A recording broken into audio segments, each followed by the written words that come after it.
Le succès vient à ceux qui osent, qui agissent et qui persévèrent. Napoléon Hill. Mesdames et messieurs, bonjour. Bienvenue dans votre émission Parcours inspirant du boursier, un rendez-vous qui met en lumière le parcours exceptionnel des boursiers de la Fondation Mastercard à l'Université d'Abomey-Calavi. Aujourd'hui, nous avons le plaisir d'accueillir une jeune dame dynamique et inspirante qui excelle dans les domaines de la cybersécurité et du marketing digital. Mais avant d'échanger avec elle, découvrons ensemble la rubrique Portrait du boursier, une présentation de Félicité Adjapa.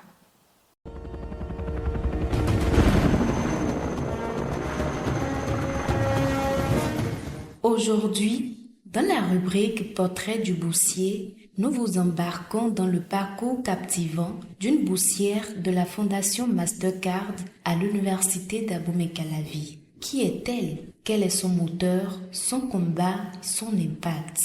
Akpidje Marielle Katia Amoye se définit comme une étoile montante et une femme d'impact. Jeune professionnelle aux multiples talents, spécialisée en cybersécurité et en marketing digital, elle s'illustre par une carrière déjà riche en expérience et en engagement diversifié. Grâce au programme de bourse de la Fondation Mastercard à l'Université d'Abomey-Calavi, elle fit ses études en sécurité informatique au sein de l'Institut de formation et de recherche en informatique IFRI à l'Université d'Abomey-Calavi, suite à quoi elle obtient sa licence. Marielle incarne l'engagement et la détermination que prône ce programme de bourse à travers ses parcours académiques et professionnels exemplaires. Passionnée par le marketing digital et en complément de sa formation universitaire, Marielle a consolidé ses compétences à travers diverses formations spécialisées, en commençant par des cours en ligne sur LinkedIn, Cursa, Open Classroom.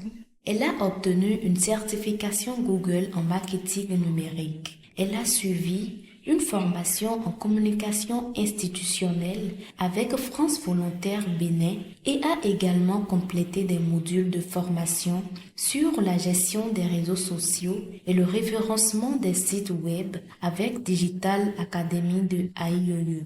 En 2023, elle a pris part à la formation Top Community Management du programme TITA de MTN où elle finit parmi les meilleures. Marielle a déjà à son actif plusieurs expériences professionnelles notables, débutées par des stages en sécurité informatique au ministère du numérique, au ministère des sports du Bénin et en communication dans des agences de marketing digital.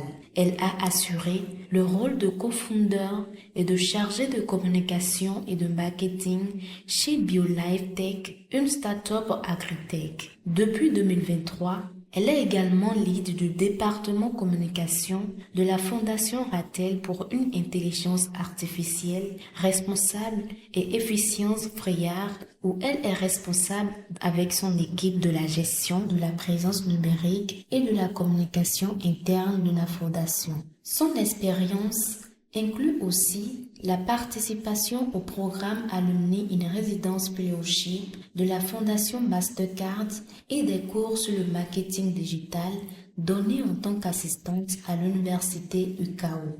Actuellement, elle occupe le poste de Senior Digital Manager à SIO International, une agence de publicité 360 degrés où elle élabore et supervise le déploiement des stratégies de communication qui font déjà écho. Marielle s'est distinguée sur la scène internationale en participant à plusieurs sommets et compétitions. En juillet 2024, elle est panéliste lors de Young Innovation Summit à Dakar où elle partage des solutions pour le développement de l'agritech en Afrique en se basant sur son expérience avec la start-up BioLife Tech. Elle remporte également le titre de vice-championne lors du concours de discours d'évaluation en français du district 94 à la conférence annuelle des Toastmasters à Abuja au Nigeria en mai 2024. Par ailleurs, elle représente son université et la start-up BioLavTech lors de la Kenya Innovation Week 2023, décrochant le 3e prix dans la catégorie université. Sa participation à des événements tels que le COI17 en Égypte et le Baobab Summit, où elle représente la fondation Mastercard, témoigne de sa volonté de s'engager pour des causes environnementales et sociales. Outre ses réussites professionnelles et académiques, Marielle est bénévole active. Membre du club Galaxy Toastmasters Club depuis 2020, elle a occupé plusieurs fonctions de leadership, notamment vice-présidente aux adhésions et actuellement vice-présidente aux relations publiques. Alumnée du programme de mentorat Son 15L d'UNICEF, elle est également cofondatrice de Young Girls Entrepreneurship, une initiative visant à soutenir l'autonomisation économique des jeunes femmes à travers des formations pratiques. Sa générosité s'étend aussi à des actions de volontariat pour des causes locales, telles que des collectes de dons pour orphelinats et maisons de retraite organisées lors de ses anniversaires, avec pour devise « À que vaillant, rien d'impossible ». Elle est l'exemple parfait d'une jeune leader visionnaire et engagée avec une carrière prometteuse et des valeurs d'entraide et d'inclusivité. Elle inspire par son dévouement à promouvoir la technologie responsable et par son engagement constant dans des initiatives locales et internationales.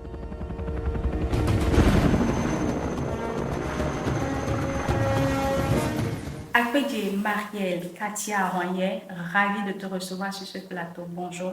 Bonjour Madame Mireille, c'est aussi un plaisir d'être sur cette émission. Après avoir suivi ce portrait de toi, dis-nous quels sont tes sentiments? Déjà, je dis waouh! Waouh, parce que à travers ce portrait, je réalise le bout de chemin qui a été parcouru. Certes, ce sont mes expériences, mais il y a très peu de jours où je m'assois et je fais le point de tout ce par quoi je suis passée, toutes ces expériences qui sont gratifiantes et qui m'ont fait grandir. Donc, écouter ça et suivre cette émission, ce portrait, me fait me dire oui, il y a un parcours et très sûrement la petite Marielle qui est en moi est fière de celle que je deviens, de mes expériences qui me permettent d'atteindre notre objectif commun et qui vont certainement m'amener toujours plus loin. Tu as rejoint le programme de bourse de la Fondation Mastercard en 2018, c'est bien ça? Oui. Alors dis-moi, comment tu as eu l'information et qu'est-ce qui t'a incité à postuler à cette opportunité? Après le bac, il y avait la phase où il fallait choisir les filières pour le classement de l'État. Donc ça, c'était déjà fait.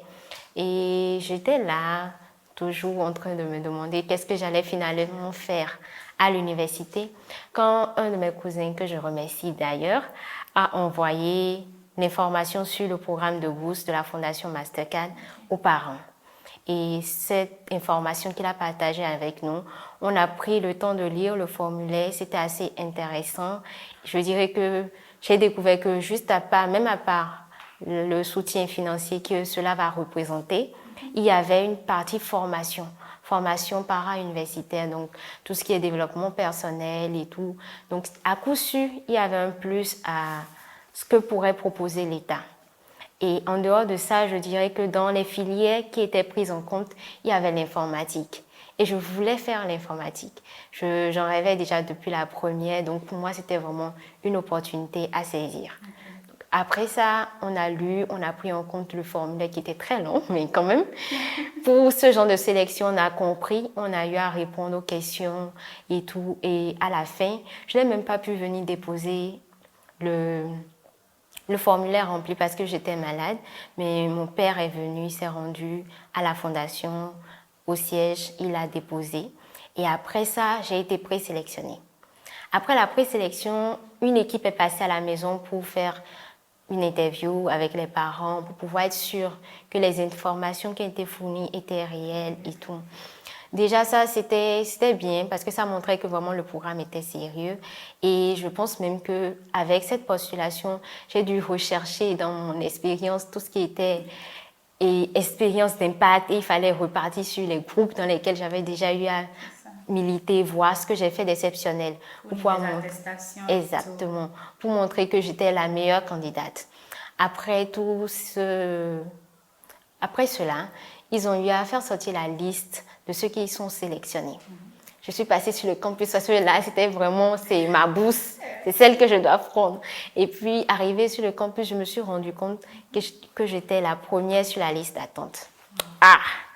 Pour moi, c'était déjà un signe qu'à coup sûr, je serais retenue parce que pour moi, Dieu ne commence pas quelque chose pour le laisser à mi-parcours. Donc, j'étais sélectionnée. Maintenant, il suffisait de continuer les prières, continuer mon espérance. Afin que quelqu'un puisse... Exactement. Et cela s'est fait. Après, j'ai été contactée et on m'a annoncé que je suis sélectionnée. Après ça, il y a eu la phase où il fallait quitter la maison pour venir à l'université. Là, j'ai eu un pincement au cœur parce que laisser mes parents totalement, mes frères et sœurs, mes frères et tout, c'était un peu quand même difficile, mais c'était pour la bonne cause. Donc, j'ai rejoint l'université et là, j'ai découvert de nouvelles personnes. Je me suis rendu compte que c'était vraiment parmi l'élite. Il y avait des personnes très intelligentes, donc c'était un creuset de personnes qui réussissent et qui sont exceptionnelles. Alors, à travers la vidéo que nous avons suivie tout à l'heure, nous avons remarqué que tu as des compétences diversifiées en cybersécurité, en marketing digital. Comment as-tu combiné ces deux domaines et qu'est-ce qui t'a attiré vers eux? Déjà, comme je l'ai dit tantôt, depuis le secondaire, l'informatique, je ressentais une certaine passion déjà pour l'informatique. Je me disais vraiment que c'était le domaine dans lequel je pourrais m'épanouir et pour moi, c'était l'avenir, l'informatique. Du coup, le choix qui s'est porté sur la cybersécurité, c'était en fonction des filières proposées et ça me permettait pleinement de faire l'informatique. Donc, ça, c'est déjà pour la cybersécurité. Mais par la suite, après ma formation, au cours de ma formation, j'ai découvert le domaine de la communication digitale. Et je suis quelqu'un, j'aime beaucoup parler, j'aime prendre la parole en public. Donc, la communication était déjà un atout que j'avais sur lequel je continuais pas à travailler. Alors, relier la communication et le digital, je me suis dit que ça ne pouvait qu'être de bonne guerre, ça ne pouvait qu'être une opportunité intéressante et que j'allais m'épanouir. Et c'est là que j'ai commencé à me faire former parce que je me suis dit, c'est bon d'être passionné par quelque chose, mais il faut avoir des compétences qui te permettront d'exceller dans ce domaine-là, de pouvoir faire de ta passion un domaine dans lequel tu excelles, tu es brillante. Et j'ai commencé des formations, j'ai cherché, j'ai recherché tout ce qui parlait marketing digital, communication digitale. J'étais présente. Et c'était vraiment pour gagner tellement de compétences qu'après, je pourrais me dire oui, je suis bonne, je peux le faire et je peux exercer dans ce domaine-là. Ton parcours est remarquable. À travers le programme de bourse de la Fondation Mastercard, tu as eu l'opportunité de participer à des événements internationaux, Oui. comme par exemple le Youth Innovation Summit à Dakar et également le Kenya Innovation Week. Quel enseignement retiens-tu de ces expériences et comment ont-elles influencé ta perception de l'innovation en Afrique? Déjà, ces expériences étaient de très belles expériences, gratifiantes parce que j'ai découvert d'autres jeunes venus d'un peu partout de l'Afrique, même du monde, qui, comme moi, ont une certaine envie de réussir, qui innovent dans tous les domaines. J'ai découvert des solutions et je me suis dit, ah oui, il y a encore du travail à faire parce que parfois quand tu réfléchis, tu te demandes est-ce que ce n'est pas déjà trop rêvé, est-ce qu'on pourrait y arriver? Mais quand tu vas à ce genre d'événement et tu te rends compte que parfois même ce sont des plus jeunes que toi qui sont là en train de présenter des solutions dynamiques, que toi-même tu trouves très créative, tu te dis ah oui, je suis sur la bonne voie d'abord et ensuite il faut encore faire plus. Il faut faire plus pour venir à leur niveau, réussir à les dépasser, mais réussir surtout à faire rayonner l'Afrique. Parce que, mine de rien, on est d'une certaine manière en retard, mais je pense que actuellement la jeunesse a déjà pris ça en compte et que chacun travaille.